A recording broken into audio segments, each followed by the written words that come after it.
of the south. So with that, we head into the bullpen with Kevin and John Erdman. So guys, explain how this is possible. Oh, Alex, whenever you talk snow in the south, you mean bread and milk all of a sudden, right, John? That's what folks are thinking. I learned that my first winter here. They call them, there's a local supermarket, they call them Kroger alerts here, where everybody just runs to the store and empties out the stores. And I said, what, for flurries? Are you kidding? Well, for November, it was above average for most of us. That's about to change, though, temperature-wise. Yeah, exactly, Kevin, and that's the ingredients for the southern snow. First, we had to get the cold air back, where it really wasn't the entire month of November, and this is the pattern that delivers it. The jet takes a big diversion northward up what we call a ridge, up into western Canada, and takes a nosedive right into the lower 48 states, and with that nosedive, that brings the cold air in. So that is our reality check. That is the pattern change that sets up. So now as we go forward, here's the interesting scenario that sets up for Friday. Now, we will have cold air in place all the way down almost to the Gulf Coast, it looks like, on Friday. But I mean cold air, I mean cold enough for possible snow. The question is, do we have enough moisture in place that's going to wrap in? Always the question. Always the question. We're going to have the little dip in the jet stream. They'll provide the lift in the atmosphere. But do we have enough moisture to wrap into that cold air?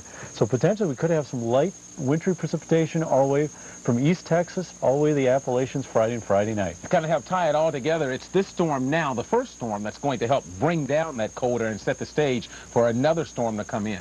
Absolutely, and there's still plenty of uncertainty, so we'll see.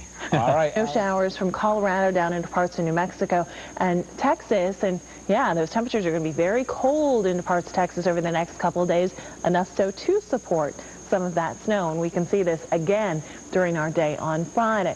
Also Friday, also off the coastline, we're going to have a low pressure sitting likely, and depending on how close that is, how much rain and snow we'll get for the coastline. So that forecast is one we'll have to watch as we get into the latter part of the week. Otherwise, across much of the Midwest, and this is going to make its way all the way down into Texas.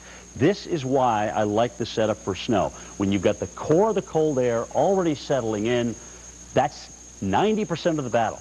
All we got to do now is throw a little water over the top of it, and that's what we're counting on with this disturbance that'll roll through. But for you folks in the upper Midwest, some of the coldest air of the season, especially with the wind chills. We're talking sub-zero wind chills for many of you coming up. Here's a look at the model forecast going 5 p.m. Wednesday through Thursday and Friday. This is a 48-hour model. You'll notice this model does not print out any snow in Austin, San Antonio, and Houston, which I find rather interesting, but certainly for places like Lubbock and Amarillo that get over a foot of snow every year, Alexandra, something they're going to see again for the second time this week. Already, the Lone Star State is seeing snow. Yeah, it fell yesterday in Lubbock and then this morning in Dallas, maybe just round one.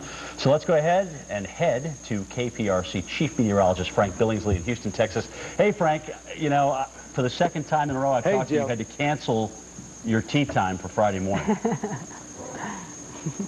Yeah, you know that commercial where those guys meet and play golf in the snow? I keep thinking of you when I see that commercial. That's great. Because, what do you think? You know what I'm talking about? They all meet and they're all playing golf. Yeah, what do you think? Is this going to be history in the making? With this snow business?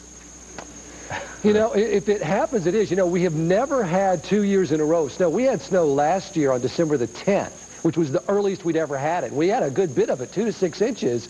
Now, keep in mind, on December the 9th, we had a high of 78 degrees, and then on December 10th, we had half a foot of snow across the area, just sort of all of a sudden, not very well predicted, to be honest with you. It just sort of popped up. So as you know, it takes the moisture and the cold air. It looks like the cold air is going to be in place because that's just going to sort of seep down like molasses across the country and right into Texas. So the cold air, I think, will be here. It's getting that moisture in here that's going to be, I think, kind of tricky. Some of the models, most of the models want to pull the moisture in. I've got a couple that aren't quite in agreement with that.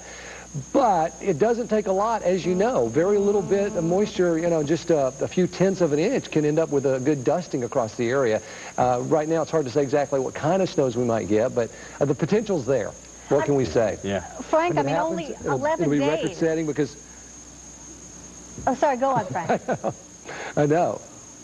Well, it's going to be, if it happens, it'll be historical simply because we've never had snow 2 years in a row. We never had snow this early. If it happens on December the 4th, it's the earliest in our history on record that we've had snow. We've only had, in fact, since 1895, we've only had 33 snowfalls recorded. 33 in 100 and how many years? 12? I know. So 14 years. So you know, it's interesting to watch. It's certainly fun. I mean, I think every social networking system, Facebook and Twitter and email, but it's burning me up, man. It is burning me up. That's more But tiresome people are than excited the about it. All right, thank you so much. Frank Billingsley. Well, we're only 11 days with an inch of snow in the last 40 years, so it's certainly anomalous to say the least. Well, it is, but like Frank was saying, we got the cold air, so that's 90% of the battle, but now we're going to get enough moisture to get in, we can have some damaging wind. Again, cold air building into the south Friday and on in toward Friday night. A disturbance coming around the base of the trough. Cold air is already in place. That's 90% of the problem. The big question is, can this dip bring the moisture back over the cold air and produce enough for problems on the roads? Either way, it's a novelty in the south.